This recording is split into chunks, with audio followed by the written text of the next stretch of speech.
श्री राम सीता विवाह पंचमी और अयोध्या में श्री राम मंदिर में ध्वजारोहण की आप सबको बधाई। आज श्री राम सीता विवाह पंचमी के पावन पर्व पर प्रधानमंत्री नरेंद्र मोदी और आरएसएस प्रमुख मोहन भागवत जी ने राम मंदिर के शिखर पर ध्वजारोहण किया। अभिजीत मुहूर्त में केसरिया ध्वजा ऊंचे शिखर पर फहराई गई और इसी के साथ 500 साल के उस अत्यंत संघर्ष से भरे काल में एक और ऐसा क्षण आया जिसने राम से राष्ट्र का संदेश एक बार और ध्वनित किया। प्रधानमंत्री मोदी ने अपनी स्पीच में सूर्यवंश का उल्लेख किया। ये केवल एक ध्वजा नहीं, ये भारत और भारतीय सभ्यता के पुनर्जागरण का ध्वज है। प्रधानमंत्री मोदी ने ये संदेश राष्ट्र को दिया।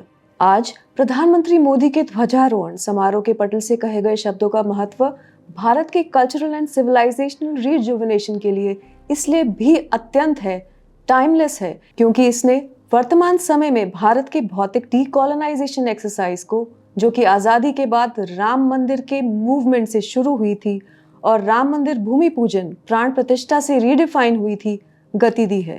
ये कदम फ्यूचरिस्टिक है, भारत के भविष्य के लिए है, भारत के विकास के लिए है, जो सांस्कृतिक और भौतिक विकास के बिना खोखला ही नहीं, अजीवित ही नहीं, असंभव है। 500 साल, 500 सदियों तक अयोध्या के सूर्यवंशी क्षत्रिय समाज ने सिरोवस्त्र नहीं पहना, पैरों में जूते नहीं पहने, छतरी का इस्तेमाल नहीं किया, क्योंकि राम जन्मभूमि पर अपने अधिकार को समाप्त होते देखने से बड़ा अपमान उनके लिए कोई नहीं था। जिन लोगों ने शत्रु से रामलला के लिए युद्ध किया हो, उन लोगों के लिए कल्चरल कॉलोनाइजेशन 2020 में भूमि पूजन के क्षण पर खत्म हुआ। प्रधानमंत्री का राम से राष्ट्र बनाने, स्मृति को संजोने, कल्चर को धार्मिक, भौतिक, नैतिक रूप से मजबूत करने के लिए संकेत है उसी कॉलोनाइजेशन को स्टेप बाय स्टेप समाप्त करने का। उनके भाषण से ये भी मैसेज छन कर निकल कर आता है कि निर्माण और पुनर्निर्माण सिविलाइजेशनल प्रिजर्वेशन के लिए तभी इफेक्टिव है, अनंत है, शाश्वत है, नित्य और अविनाशी होंगे जब निरंतर हो।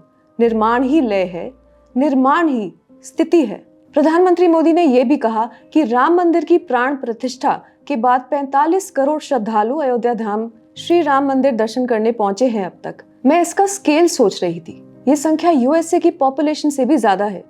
सोचिए, उतने लोगों का निरंतर मूवमेंट प्राण प्रतिष्ठा से अब तक ही है और समय के चक्र के साथ ये निरंतर अपनी गति कैसे बनाता जाएगा।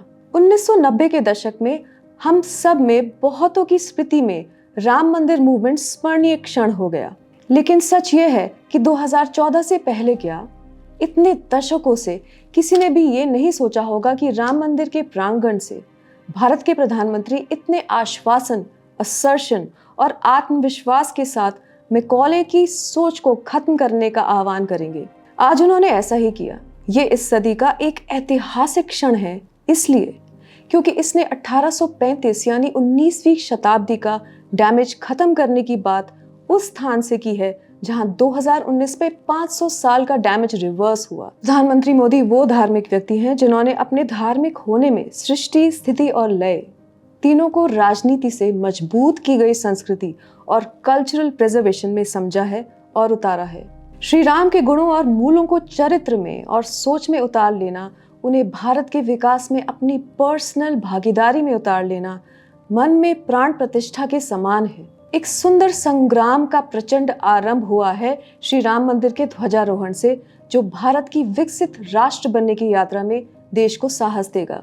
एक तरह से देखें तो राम मंदिर के शिखर पर फहराई गई वायु में अपार अलौकिक आनंद से गौरवपूर्ण नृत्य करती केसरी पताका ने धार्मिक को पर्सनल और नेशनल दोनों तरह से और ऊर्जा से मोल्ड कर दिया है। ये हर उस एक व्यक्ति के प्रति कृतज्ञता और आभार का एक सिंबॉलिक रिप्रेजेंटेशन है जिसने राम मंदिर बनने में संघर्ष किया, जीवन आहुति दी, समय दिया और राम मंदिर के निर्माण को अपना धर्म माना। आप इस विषय पर क्या सोचते हैं? जरूर शेयर करें। सियावर रामचंद्र की जय। जय भारत।